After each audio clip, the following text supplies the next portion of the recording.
Hello दोस्तों, कैसे हैं आप लोग। I hope you all are fine. Actually आज जो हम लोग न्यू चैप्टर स्टार्ट करने वाले हैं, हम लोग का बेसिक मैथमेटिक्स पूरा का पूरा ख़त्म हो चुका है। ठीक है, हम लोग बेसिक मैथमेटिक्स जितना ही पढ़ना था फिजिक्स में हम लोग पढ़ चुके हैं। अब कभी कुछ अगर मैथमेटिक्स मुझे बताना भी होगा तो मैं in the lecture during the lecture मैं आपको बता दूंगा कि यहाँ पे ये फॉर्मूला मैं यूज़ किया हूँ, यहाँ पे ये मैं कंसेप्ट यूज़ किया हूँ मैथमेटिक्स से। ठीक है, अब मैं बेसिक मैथमेटिक्स जैसा कुछ नहीं पढ़ाने वाला हूँ। अब मैं आता हूँ फिजिक्स पर। एक्चुअली ये जो चैप्टर है आपका वेक्टर, ये भी मैथमेटिक्स का एक्चुअली पार्ट होता है। ठीक है, मैथमेटिक्स में भी आप पढ़ोगे वेक्टर को। ठीक है, बट मैथमेटिक्स में इसका कोई काम नहीं है। मेन इसका जो यूज़ होता है फिजिक्स में होता है। फिजिक्स के एनसीईआरटी सिलेबस के अनुसार दोस्तों ये फिजिक्स के सिलेबस में है। ठीक है, और यहाँ तक एग्जामिनेशन में क्वेश्चन पूछता है वेक्टर से, नीट में पूछता है, जेई में पूछता है दोस्तों। उसके अलावा भी ये लगभग हर चैप्टर में आपका वेक्टर आएगा। ठीक है, तो पहले लोग बात करते हैं वेक्टर्स पे। तो धीरे धीरे जैसे तुम फिजिक्स पढ़ोगे तो आपको धीरे धीरे पता चल जाएगा कि फिजिक्स वेक्टर का क्या इंपॉर्टेंस है एक्चुअली आपके लाइफ में। ठीक है, तो लोग पढ़ते हैं। सबसे पहले वेक्टर क्या स्टार्ट कर रहे हैं, वेक्टर। तो देखो, वेक्टर स्टार्ट करने से पहले आप फिजिकल क्वांटिटी तो जानते हो। फिजिकल क्वांटिटी किसको कहते थे हम लोग? एक quantity which can be measured is called physical quantity. तो फिजिकल क्वांटिटी को डायरेक्शन के आधार पे हम लोग, है ना, फिजिकल क्वांटिटी को डायरेक्शन के आधार पे हम लोग दो भाग में तोड़े हैं। कितना भाग में? दो भाग में। फिजिकल क्वांटिटी, फिजिकल क्या होता है? फिजिकल क्वांटिटी आप लोग जानते हो। Physical quantity on the basis of direction, on the basis of direction हम लोग फिजिकल क्वांटिटी को दो पार्ट में किए दोस्तों। One is scalar quantity, one is scalar quantity, ठीक है, and another one is vector quantity, vector quantity. One is scalar quantity and another one is vector quantity. ठीक है, अब देखो बात है कि अब स्केलर क्वांटिटी किसको कहते हैं और वेक्टर क्वांटिटी किसे कहते हैं। फिर सुन लो, फिजिकल क्वांटिटी को दो भाग में तोड़ा गया है on the basis of direction. अच्छा, on the basis of unit हम लोग इसको तीन भाग में तोड़े। तो कौन कौन सा दोस्त? आपका फंडामेंटल फिजिकल क्वांटिटी, आपका derived physical quantity, supplementary physical quantity. वो on the basis of unit था। On the basis of direction, on the basis of direction scalar quantity, vector quantity, दो टाइप का क्वांटिटी होता है। देखो, कोई भी अगर फिजिकल क्वांटिटी है ना तो उसके पास मैग्नीट्यूड होगा। क्या होगा? मैग्नीट्यूड होगा। अगर सिर्फ मैग्नीट्यूड है, अगर सिर्फ क्या मैग्नीट्यूड है तो उसको स्केलर क्वांटिटी कहेंगे। ठीक है, अगर उसके पास magnitude as well as direction भी है, उसके पास एक फिक्स डायरेक्शन भी है, तो उसको वेक्टर कहते हैं। तो वेक्टर क्वांटिटी किसे कहते हैं दोस्तों? ऐसा फिजिकल क्वांटिटी जिसके पास मैग्नीट्यूड हो और साथ ही साथ क्या हो, एक फिक्स डायरेक्शन हो, उसको क्या कहते हैं हम लोग? उसको हम लोग बोलते हैं वेक्टर क्वांटिटी। अगर सिर्फ मैग्नीट्यूड होगा फिजिकल क्वांटिटी पास, उसको क्या कहेंगे हम लोग? Scalar quantity. अभी तक आप लोग डील कर रहे थे स्केलर क्वांटिटी के साथ, कुछ वेक्टर भी आपके साथ आया था बट आप उसको एज ए स्केलर ट्रीट कर रहे थे, आपका सारा काम स्केलर से हो जा रहा था। बट अब जो आप आगे का जो फिजिक्स पढ़ोगे उसमें ये ऐसा नहीं होने वाला है। तो देखो क्या था, स्केलर क्वांटिटी किसको कहेंगे दोस्तों? ए क्वांटिटी विच हैज, ठीक है, मैग्नीट्यूड ओनली मैग्नीट्यूड बोल दो, और no fixed direction, no fixed direction. इसके पास कोई फिक्स्ड डायरेक्शन नहीं होगा। अच्छा, डायरेक्शन पे हम लोग डिस्कशन करेंगे। ऐसा होता है डायरेक्शन पे डिस्कशन नहीं करेंगे, मैं आपको डायरेक्शन पर भी डिस्कशन करवाऊंगा। उसको लोग क्या कहते हैं? Scalar quantity. क्या कहते हैं दोस्त? Scalar quantity. अब आप वेक्टर क्वांटिटी किसको कहते हैं? वेक्टर क्वांटिटी कहते हैं जिसके पास मैग्नीट्यूड हो, एक quantity which have magnitude which has magnitude as well as fixed direction, fixed direction is called vector quantity। ठीक है, अब देखो एक्चुअली वेक्टर क्वांटिटी आपके लिए क्यों पढ़ना जरूरी है। देखो, वेक्टर का addition, subtraction, multiplication different type से होता है। उसमें वेक्टर रूल अप्लाई होता है। क्या होता है दोस्तों? Vector rule. बट जो आपका स्केलर क्वांटिटी का एडिशन, सब्सट्रैक्शन और मल्टीप्लिकेशन जो होता है वो सिंपल अलजेब्रिक रूल से होता है। किससे होता है? Simple algebraic rule. Algebraic rule मतलब जो प्लस माइनस जिस तरीके से आप करते हैं, 2 + 2 क्या होता है? 4। ये अकॉर्डिंग टू अलजेब्रा होता है। According to simple algebraic rule के अनुसार 2 + 2 क्या होता है? 4 होता है। ठीक है, बट अगर वेक्टर के अनुसार चलोगे 2 न्यूटन फोर्स + 2 न्यूटन फोर्स 4 होगा या नहीं होगा, ये डिपेंड करेगा कि क्या कंडीशन है, क्या कंडीशन है। इसलिए दोस्तों एक बात और लिख लो, वेक्टर क्वांटिटी जो होता है ना, ये वेक्टर अलजेब्रा को फॉलो करता है, किसको फॉलो करता है? वेक्टर अलजेब्रा को follow vector algebra, vector algebra, ठीक है। अच्छा, स्केलर क्वांटिटी जो होता है सिंपल अलजेब्रा को, जनरल अलजेब्रा जो आप लोग पढ़ करके उसको फॉलो करता है। सिंपल अलजेब्रा, सिंपल अलजेब्रा जो आप लोग पढ़ करके अभी तक आए हो, 2 + 2 बराबर क्या होता है? 4, वही सिंपल अलजेब्रा को फॉलो करता है, ठीक है। अब आते हैं एग्जांपल्स पे, किस पे आते हैं? एग्जांपल्स। तो देखो कुछ मैं आपको कॉमन एग्जांपल बता देता हूँ। वैसे देखो जितना फिजिकल क्वांटिटी या तो वो स्केलर होगा या तो क्या होगा? वेक्टर। देखो कोई फिजिकल क्वांटिटी या तो स्केलर होगा या तो वेक्टर होगा ना, तो सारा का सारा मैं फिजिकल क्वांटिटी का नाम यहाँ पे नहीं लिख सकता हूँ, this is not possible. But दोस्तों आपको क्या है, कुछ मैं मतलब कॉमन एग्जांपल बता देता हूँ दोनों का। देखो जैसे आपका मास हुआ, क्या हुआ दोस्तों? मास, ठीक है। डिस्टेंस, ठीक है, मास हुआ, डिस्टेंस हुआ, लेंथ मतलब कुछ भी ले लो, टाइम हुआ, ठीक है, लेंथ हुआ, ठीक है, वॉल्यूम हुआ, डेंसिटी हुआ, ये सब सबका सब क्या है? Scalar quantity. कैसा क्वांटिटी है? Scalar quantity. स्पीड हुआ, ठीक है, वर्क हुआ, एनर्जी हुआ, आपका हीट हुआ, ठीक है, आपका करंट इलेक्ट्रिसिटी हुआ, current electricity, electricity, this are what? This are दोस्तों ये सब का सब क्या है आपका?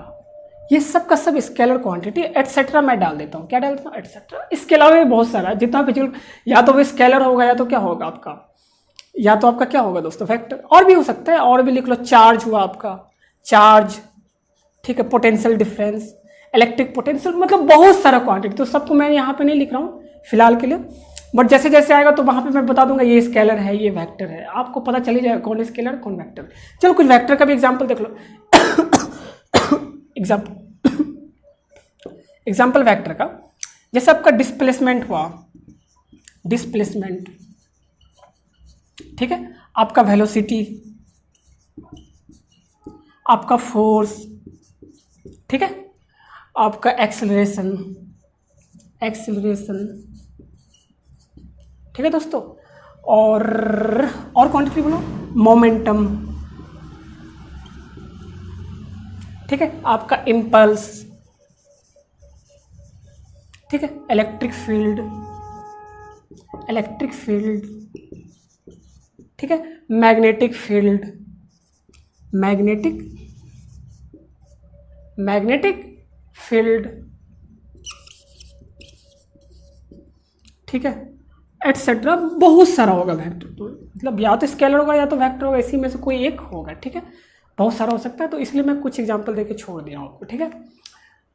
देखो डिफिनेशन वाइज बस यही होता है दोस्तों। अब देखो वेक्टर डिफिनेशन वाइज क्या होता है, बस यही होता है। अब हम लोग को देखो स्केलर के बारे में तुम पढ़ करके आ चुके हो अभी तक, स्केलर के बारे में तुम लोगों को कोई चिंता नहीं करना है। आपको क्या चिंता करना है दोस्तों? वेक्टर के बारे में। एक्चुअली वेक्टर का एडिशन, सब्सट्रैक्शन, मल्टीप्लिकेशन उस तरीके से नहीं होता है जिस तरीके से आप सिंपल अलजेब्रा में करते थे, ये थोड़ा डिफरेंट टूल से होता है। तो मेरा इस चैप्टर को पढ़ाने का बस एक ही पर्पस है, वो पर्पस ये है कि मैं आपको वेक्टर का एडिशन सिखाऊंगा, वेक्टर का मल्टीप्लिकेशन सिखाऊंगा, वेक्टर का सब्सट्रैक्शन सिखाऊंगा, ठीक है। और वेक्टर का डिवीजन जैसा कुछ नहीं होता है, ठीक है, नोट करके लिख लेना, वेक्टर का डिवीजन कभी नहीं पढ़ोगे आप, ठीक है, वेक्टर का डिवीजन नहीं होता है। तो लोग वेक्टर पढ़ने वाले, क्या पढ़ने वाले? वेक्टर का एडिशन, सब्सट्रैक्शन, मल्टीप्लिकेशन, ठीक है। चलो नोट डाउन कर लो फास्ट। अच्छा देखो दोस्तों, अभी तक जो हम लोग कर रहे थे ना, अभी तक जो भी आप लोग कर रहे थे स्केलर के साथ डील कर रहे थे, पहली बार वेक्टर आया है, डायरेक्शन आया, क्या है? डायरेक्शन। ये हो सकता है कि पहली बार आपको थोड़ा सा टफ लगे, बिल्कुल, मगर एक बात यकीन मानिए बिल्कुल टफ नहीं होता है, ये होता है ये चीज़, ठीक है। जैसे आपको थोड़ा सा डायरेक्शन का मैं आइडिया देता हूँ। जैसे सपोज करो कि एक बॉडी है, ठीक है, आप इस पर इधर 4 न्यूटन का फोर्स लगाओ। कितना न्यूटन का? 4 न्यूटन का। आप इधर से ही 4 न्यूटन का फोर्स लगाओ, ठीक है। मैं आपको बोलूँ कि बताओ नेट फोर्स कितना है इस पर, तो आप क्या बोलोगे? कॉमन सेंस से वैसे बता सकते हो। जैसे 4 न्यूटन का इधर से लगाए, 4 न्यूटन का इधर से लगाए, तो क्या ये बॉडी हिल रहा है? नहीं हिल रहा है। अगर ये बॉडी नहीं हिल रहा है, इसका मतलब क्या हुआ? नेट फोर्स 0 हुआ ना, क्योंकि फोर्स का डेफिनेशन क्या होता है? फोर्स किसी भी बॉडी का मोशन के स्टेट को चेंज करता है ना। ये रेस्ट में तो ये मोशन में ला देगा, इसको लाएगा कि नहीं लाएगा? इसका मतलब क्या, इस बॉडी पर नेट फोर्स 0 है। नेट फोर्स क्या है? 0 है। तो एफ नेट कितना आया 0, मतलब इस दोनों फोर्स का रिजल्टेंट कितना आया, इस दोनों फोर्स का समेशन कितना आया 0, ठीक है। अच्छा चलो ठीक है, अगर सपोज करो सेम इसी सेम में अगर सपोज कीजिए आप दोनों फोर्स को एक ही डायरेक्शन में लगा दो, आप दोनों फोर्स को एक ही डायरेक्शन में लगा दो आप, तो बताओ क्या बॉडी हिलेगा? हाँ, यहाँ पे कोई फ्रिक्शन विक्शन नहीं है, मान के चल रहे हैं, ठीक है। तो क्या बॉडी हिलेगा? हाँ सर हिलेगा, मतलब नेट फोर्स होगा। अच्छा, इस केस में नेट फोर्स क्या बताओगे आप? नेट फोर्स होगा आपका 8 न्यूटन, ठीक है। अब देख रहे हैं कि पहले दो फोर्स एक इधर से लग रहा था, एक इधर से लग रहा था, ठीक है। एक फोर्स इधर से लग रहा था, दूसरा फोर्स इधर से लग रहा था दोस्तों। तो आपने क्या बोला? आपने बताया कि इस पर नेट फोर्स 0 है, ठीक है। जब दोनों फोर्स एक ही डायरेक्शन में लग रहा है, जब दोनों फोर्स एक ही डायरेक्शन में लग रहा है तो आप नेट फोर्स क्या बताएं? 8 न्यूटन। जब दोनों फोर्स अपोजिट में लग रहा था तो आप 0 बताएं। इसका मतलब ये हुआ ना कि जो एडिशन है या सब्सट्रैक्शन है, ये फोर्स, ये जो है एडिशन या सब्सट्रैक्शन, मतलब एडिशन जो हो रहा है ये दोनों का, आप जो नेट निकाल रहे हो ये एक्चुअली किसी और तरीके से हो रहा है। ये सिंपल अलजेब्रा से तो नहीं हो रहा है ना, सिंपल अलजेब्रा से नहीं हो रहा है। तो याद रखिएगा वेक्टर के लिए क्या होता है दोस्तों, वेक्टर के लिए एडिशन सब्सट्रैक्शन का अलग ही रूल होता है, अलग ही रूल होता है। तो उस रूल को हम लोग पढ़ेंगे इस चैप्टर में। अच्छा, इस रूल को पढ़ने के लिए पहले हम लोग ये बात पढ़ लें कि वेक्टर को रिप्रेजेंट कैसे करेंगे कॉपी पर। जैसे तुम 4 फोर्स एक्चुअली वेक्टर है, ठीक है, 4 न्यूटन फोर्स को तुम वेक्टर के मतलब वेक्टोरियल कैसे रिप्रेजेंट करोगे कॉपी में? यार ये कन्फ्यूजन है ना। अरे 4 न्यूटन वेक्टर थोड़ी लिख दोगे तुम यार, एक रिप्रेजेंट करने का एक स्टैंडर्ड तरीका है। ये तरीका दिया गया है दोस्त, आपको एज इट इज याद कर लेना है इसको, एज इट इज इसको याद कर लेना आपको। ये तरीका ऐसा होता है, ठीक है।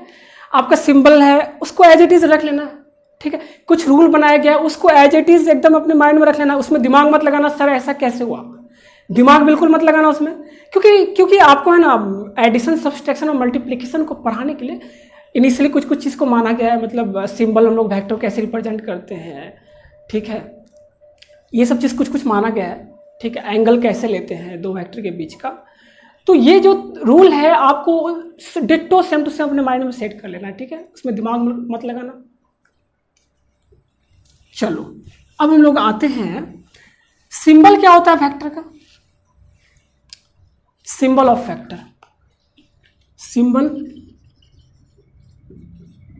सिंबल जो होता है वेक्टर का वो होता है दोस्तों इस तरह। मान लो कोई वेक्टर ए है, तो ए, ठीक है, इसको इस तरह से एरो डाल देते हैं उसके ऊपर में, ठीक है। मान लो कोई वेक्टर बी है आपका, तो बी ऊपर से ऐसे डाल दिया, ठीक है। अगर मान लो कोई वेक्टर सी है आपका, सी ऊपर से ऐसे। मान लो कोई वेक्टर आपका पी क्यू है, पी क्यू कोई वेक्टर है, ठीक, इस तरीके से, ठीक है। मान लो कोई वेक्टर, अच्छा ये जरूरी नहीं कैपिटल लेटर में ही होगा, स्मॉल लेटर में भी हो सकता है।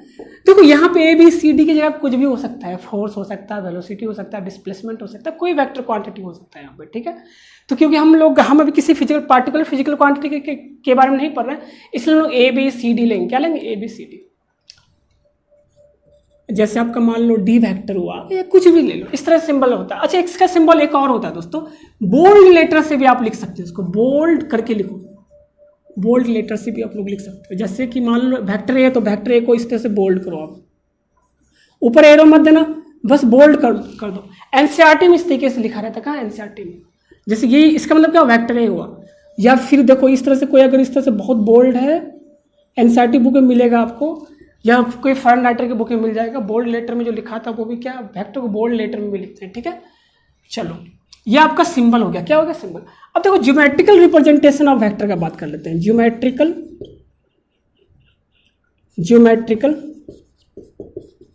Representation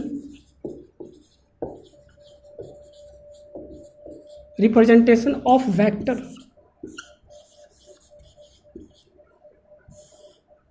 geometrical representation of vector का हम लोग बात कर लेते हैं।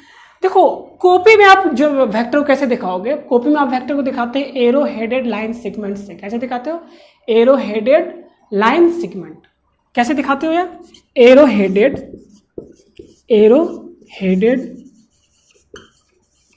लाइन सेगमेंट,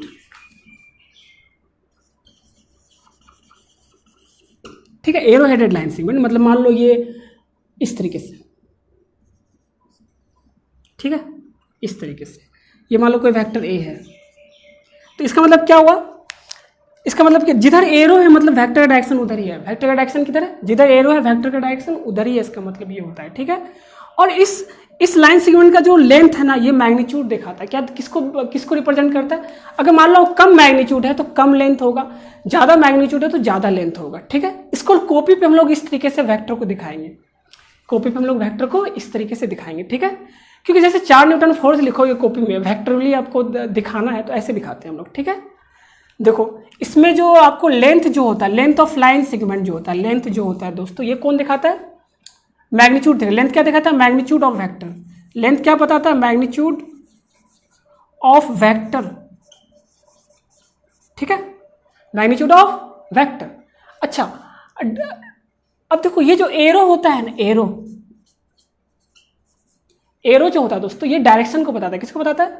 डायरेक्शन को। डायरेक्शन, ये किसको बताता है? डायरेक्शन को। एरो किसको बताता है? डायरेक्शन को। ठीक है, जैसे देखो, जैसे मान लो कोई वेक्टर इस तरीके से है, इसका मतलब क्या हुआ? इसका जो मैग्नीट्यूड है इतना है। बाद में स्केलिंग डिस्केलिंग करेंगे। आप लोग सोच रहे हो सर लाइन से कैसे बता देंगे मैग्नीट्यूड, बाद में आपको बता दूंगा लाइन से कैसे बताते हैं। ठीक है, बट आप यहाँ पे सिंपली इतना समझ लीजिए, देखो एरो ऊपर की तरफ, मतलब वेक्टर का डायरेक्शन किधर है? ऊपर की तरफ है। किधर है? ऊपर के तरफ है। ओके, अब मान लो ये ए है और ये मान लो बी है, तो ये देखो ये जो वेक्टर कहलाएगा, इसको आप ऐसे भी लिख सकते हो, ए बी वेक्टर ऐसे भी लिख सकते हो आप। मान लो कोई वेक्टर पी था, कोई पी वेक्टर है इस तरीके से, तो पी वेक्टर जो है इसका टेल कौन सा पॉइंट ए है और हेड कौन सा पॉइंट, सॉरी आपको मैं बताऊंगा, ये ए है और ये बी है, तो ए बी वेक्टर बराबर क्या हो गया आपका? P vector. इस पी वेक्टर को आप ऐसे भी लिख सकते हो, ए बी वेक्टर। पहले कौन आ रहा है? नीचे वाला। ठीक है, बाद में कौन आ रहा है? जिधर एरो है वो। ठीक है, एक चीज और याद रखना, मान लो कोई वेक्टर इस तरीके से, तो इसको बोलते हैं टेल पॉइंट। क्या बोलते हैं इसको? टेल। और इसको बोलते हैं हम लोग हेड। इस पॉइंट को क्या बोलते हैं? हेड। इसको क्या बोलते हैं? टेल। तो नेमिंग इसका कैसे क्या जाता है दोस्तों? मान लो ये पॉइंट P है और आपका ये पॉइंट Q है, तो इसको कैसे बोलेंगे? P Q vector. इस वेक्टर को कैसे बोलेंगे? P Q vector. इस तरीके से नेमिंग क्या आता है इसका? टेल पहले आएगा, उसके बाद हेड बाद में आएगा। ठीक है, पी क्यू वेक्टर। या मान लो आपका कहीं पे लिखा हुआ आपका आर एस वेक्टर, क्या देख लिखा हुआ? आर एस वेक्टर, मतलब इस तरीके से इसका टेल पॉइंट कौन सा होगा? टेल पॉइंट आर है और हेड पॉइंट कितना? Are S vector. तो आर एस वेक्टर का रिप्रेजेंटेशन ऐसे होगा। ठीक है, आर एस वेक्टर का रिप्रेजेंटेशन ऐसे होगा। अच्छा, वेक्टर कौन कौन सा होता है? फोर्स, डिस्प्लेसमेंट, वेलोसिटी, एक्सेलरेशन, ये सब सारा का सारा फोर्स है। क्या? तो ये जो A B P vector, A B vector, R S vector, ये सब कभी फोर्स होगा, कभी डिस्प्लेसमेंट होगा, कभी कुछ होगा, कभी कुछ होगा। तो इसलिए बिल्कुल इस पर टेंशन मत लेना। अभी आपको बस मैं आपको कैसे कॉपी में रिप्रेजेंट करूंगा मैं आपको उस पर सिर्फ डिस्कशन कर रहा हूँ। ठीक है, एरो हेडेड लाइन सेगमेंट। ठीक है, लिख लीजिए। अच्छा, अब हम लोग बात कर लेते हैं दोस्तों इक्वलिटी ऑफ टू वेक्टर का। किसका बात करते हैं? Equality of two vector. Equality of two vector. दो वेक्टर कब इक्वल होगा आपस में? दो वेक्टर कब इक्वल होगा आपस में? आप याद रखिएगा, वेक्टर में क्या क्या होता है? मैग्नीट्यूड और डायरेक्शन। क्या होता है दोस्तों? वेक्टर में दो चीज़ होता है। किसी वेक्टर में क्या क्या होता है? वेक्टर में क्या क्या होगा? एक तो क्या होगा दोस्तों इसमें? मैग्नीट्यूड। दूसरा क्या होता है इसमें? डायरेक्शन। ठीक है, दो वेक्टर कब तभी इक्वल होगा जब मैग्नीट्यूड भी सेम होगा और डायरेक्शन भी क्या होगा? सेम होगा। तभी क्या होगा? दो वेक्टर इक्वल होगा, नहीं तो वो इक्वल नहीं होगा। ठीक है, जैसे देखो आपको याद रखना, इक्वलिटी ऑफ वेक्टर क्या होता है दोस्तों? सेम मैग्नीट्यूड होना चाहिए, सेम मैग्नीट्यूड। ठीक है, and as well as same direction. तभी दो वेक्टर इक्वल होगा, अदरवाइज दो वेक्टर इक्वल नहीं होगा। ठीक है, जैसे सपोज करो कि आपका कोई ब्लॉक है, आप इधर से लगाए मान लो 4 न्यूटन का फोर्स, किधर से लगाए 4 न्यूटन का फोर्स, और आप इधर से लगाए सपोज करो 4 न्यूटन का फोर्स। कितना का लगाए? 4 न्यूटन का फोर्स। देखो ये दोनों फोर्स जो है, दोनों फोर्स का मैग्नीट्यूड सेम है ना। ठीक है, बट डायरेक्शन क्या अपोजिट है, एक इधर लग रहा है दूसरा इधर लग रहा है, तो ये दोनों सेम वेक्टर नहीं है। ठीक है, अगर ये दोनों 4 न्यूटन इधर से लगता तो ये दोनों सेम वेक्टर बोल देते हम लोग। क्या बोलते थे? Same vector. But in this case this are not same vector. ठीक है, जैसे मान लो इसी ब्लॉक पे सपोज करो दोस्तों कि आपका इधर से कोई 4 न्यूटन फोर्स लगा रहा है, कोई इधर से 4 न्यूटन फोर्स लगा रहा है। ठीक है, कोई रामलाल 4 न्यूटन का फोर्स लगा रहा है और कोई श्यामलाल 4 न्यूटन का फोर्स लगा रहा है, तो दोनों सेम वेक्टर है यहाँ पे, दोनों जो फोर्स वेक्टर है, दोनों जो फोर्स वेक्टर है ये इक्वल वेक्टर कहलाएगा, ठीक है। अगर डायरेक्शन सेम और मैग्नीट्यूड सेम है तभी क्या होगा, इक्वल वेक्टर होगा, अदरवाइज वो इक्वल वेक्टर नहीं होगा। हम जो नेक्स्ट पढ़ने वाले हैं ना वो निगेटिव ऑफ अ वेक्टर है, negative of a vector, negative of a vector. देखो what you mean by negative of a vector, negative of a vector का मतलब होता है कोई वेक्टर है, ठीक है, उसका निगेटिव का मतलब है कि जस्ट डायरेक्शन अपोजिट कर दो तो क्या होगा, निगेटिव ऑफ वेक्टर कहलाएगा। क्या कहलाएगा, निगेटिव ऑफ वेक्टर। देखो जैसे ए का निगेटिव ऑफ वेक्टर क्या होगा, ए वेक्टर का माइनस ऑफ ए वेक्टर, ठीक है। मान लो कोई आपका बी वेक्टर है इस तरीके से, स्मॉल कैपिटल जिसमें लिखना है लिख लो आपकी मर्जी, इसका निगेटिव ऑफ वेक्टर क्या होगा, माइनस बी वेक्टर, ठीक है।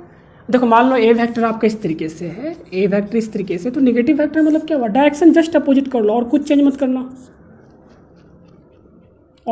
मत करना, माइनस ए वेक्टर, ठीक है। तो याद रखिएगा ए का negative vector minus A vector होगा, बी का negative vector minus B vector, और सिर्फ क्या होगा, डायरेक्शन अपोजिट हो जाता है। निगेटिव वेक्टर में क्या होता है, डायरेक्शन अपोजिट, डायरेक्शन क्या हो जाएगा इसका, direction opposite, simple direction opposite हो जाता है, ठीक है। डायरेक्शन क्या होता है, अपोजिट। अब जो लोग पढ़ने वाले हैं ना वो है modulus of vector, modulus of vector, of a vector और simple vector, modulus of vector. देखो मॉडुलस ऑफ वेक्टर का मतलब क्या है, मॉडुलस ऑफ वेक्टर का मतलब ये है simple magnitude of vector, magnitude of vector, of vector, magnitude of vector. इसको डिनोट करते हैं इस तरीके से, डिनोटेड बाय, डिनोट किया जाता है इस तरीके से, जैसे ए का मॉडुलस लिखना तो इस तरीके से होगा, ठीक है।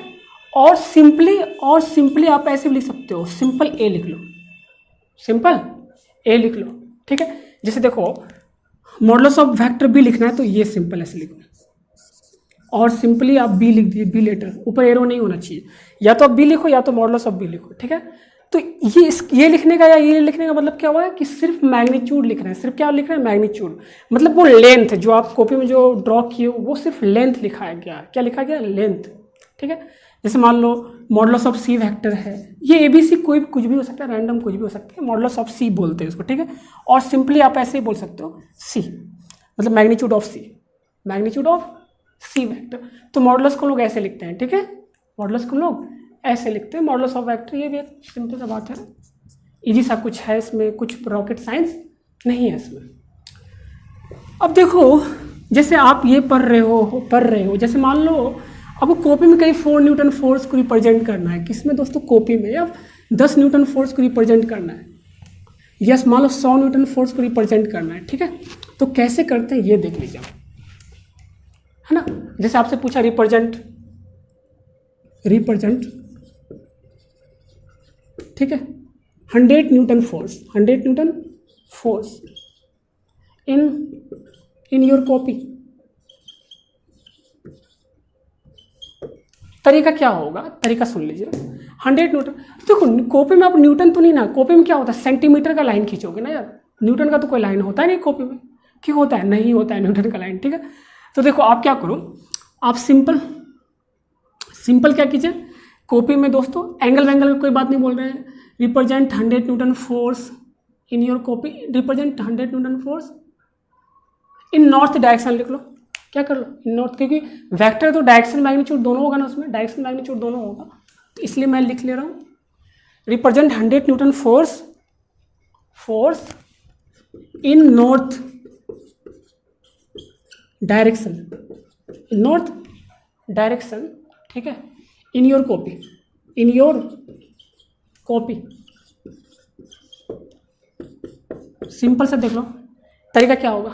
आप कॉपी में न्यूटन तो नहीं जानते, कॉपी में क्या होता है, मीटर, सेंटीमीटर, मिलीमीटर, यही सब होगा ना कॉपी में। तो आप क्या करो, 100 न्यूटन है तो आप ऐसा मान लो ना कि 10 न्यूटन को आप 1 सेंटीमीटर मानो, कितना मानो, 1 सेंटीमीटर, मतलब 1 सेंटीमीटर लाइन खींचोगे तो 10 न्यूटन का फोर्स हो, 10 न्यूटन होगा इसका मतलब, ठीक है। कितना न्यूटन होगा, 10 न्यूटन। अब देखो एक बात याद रखना, कॉपी में, ठीक है, आपके कॉपी में सबसे ऊपर जो होता है नॉर्थ होता है, नीचे क्या होगा, साउथ होगा, इधर क्या होगा, वेस्ट, और इधर क्या होगा, ईस्ट। कॉपी में ऐसे होता है, ठीक है, कॉपी में ऐसे होता है। अब वो क्या बोला, नॉर्थ डायरेक्शन में 100 न्यूटन का फोर्स लिखना है। तो 100 न्यूटन का फोर्स को लिखने के लिए लेंथ कितना लोगे आप यहाँ पे स्केलिंग क्या मान रहे हो, स्केलिंग मान रहे हो 10 न्यूटन बराबर 1 सेंटीमीटर, तो 100 न्यूटन बराबर कितना सेंटीमीटर बराबर लोगे, 10 सेंटीमीटर। 10 सेंटीमीटर का क्या खींच लो, एक लाइन खींच लो। ये कितना का है, 10 सेंटीमीटर एक लाइन खींच लो, ठीक है। अब बोला किस डायरेक्शन में फोर्स है, नॉर्थ में, तो नॉर्थ के डायरेक्शन में, तो इधर एरो ले लो, ठीक है। तो देखो ये जैसे आपको लिखा हुआ ये फोर्स है, फोर्स, ठीक है। अगर मान लो कोई किसी बच्चे के पास ये मिला, कोई किसी टीचर के पास, तो देखा ये फोर्स है, तो डायरेक्शन में जाएगा फोर्स, मतलब न्यूटन होगा, इसका यूनिट क्या होगा, न्यूटन। अब यहाँ पे इसको स्केलिंग देखेगा 10 न्यूटन बराबर 1 सेंटीमीटर। अब ये इसका लेंथ मेजर कर लेगा, क्या कर लेगा, लेंथ मेजर कर लेगा, ठीक है। लेंथ मेजर करेगा तो वो देखेगा 10 सेंटीमीटर है, तो मतलब 10 × 10 कितना, 100, मतलब ये फोर्स जो रिप्रेजेंट हो रहा है कितना हो रहा है, 100 न्यूटन का। कितना न्यूटन का, 100 न्यूटन का। आई होप कि आपको ये बात अच्छे से क्लियर हुआ होगा यहाँ पे ना, ये बात अच्छे से क्लियर हुआ होगा। लिख लो फास्ट।